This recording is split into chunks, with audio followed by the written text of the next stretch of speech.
The Boyhood of the Magi, Chapter 1, Opening Scenes, A Prayer of St. G.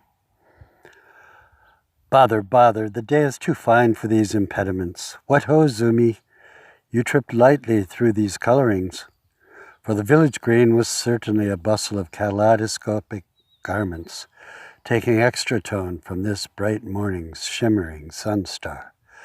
Yes, I take the sparkle from above and put it into my heart and my heels. Zoomi was a lisper, and his person became his speech, in which all manner of joy and good fellowship bubbled forth. And certainly he was favored by Murs above all Murns of this village and time. The day redeems itself with brightness, true to say. What shall we today? For I am still shaking cobwebs from my head and stumbling about. And oh, how is your fever? Has it left? Oh, yes, Murs, thank you very much. I am well. He looked well. His moon-plump face carried a lovely innocence. Well then, let us find a porridge and a cup of amber to settle our bellies, and we shall see what the day implies. Murs was not wont to stray far in time from a little dinner. Re was operative for him, as in again and again and again. He was portly, to be sure, but in a cherubic way, not uncomplimentary. His own image was of an heroic figure. The reflection he saw in the brook was anyway distorted. Thus he could imagine a taller self, one which fitted his mind's eye. Market day. The Chaldean village romped with activity. Neighboring boroughs made their short journeys to participate in the ebb and flow, the commerce. Murns loved to trade, to haggle, to sneer, to slap their moony heads in feigned disbelief at the bargain offered. The entire morning of nearly each day of the week was consumed in this manner. It was their joy, it was their life. It was lovely to see. For each village had its mannerisms, customs, and habits of dress. If one were to observe from a near hillside, the weave would be of colorful threads, each meandering happily in the throng, unpretentious, unambitious. Close in, distinctions could be made of bordering designs, very ancient, which flavored the robes, sandals, and head drapes. The dyes were similarly taken from the local plants, fishes, and worms.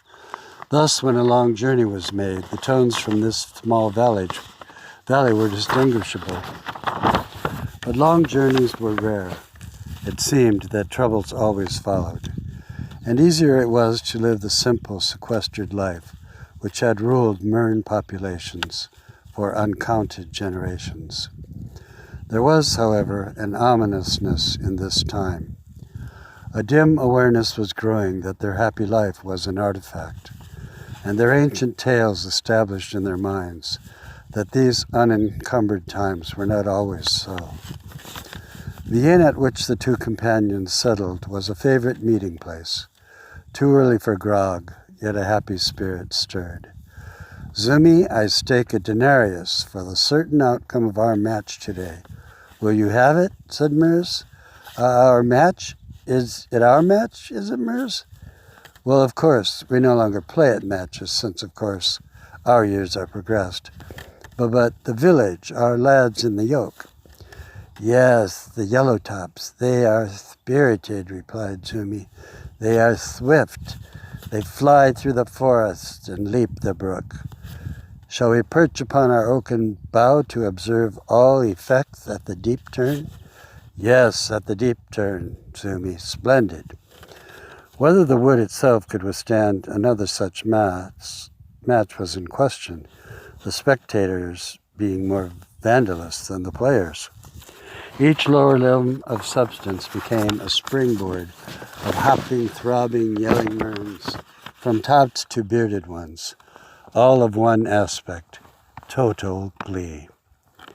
It can hardly be imagined, be it not individually visited, the helter-skelter whizzing about comprising a forest match.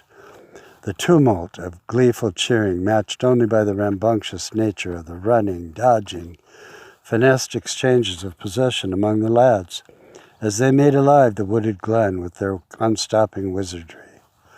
For wizards they were.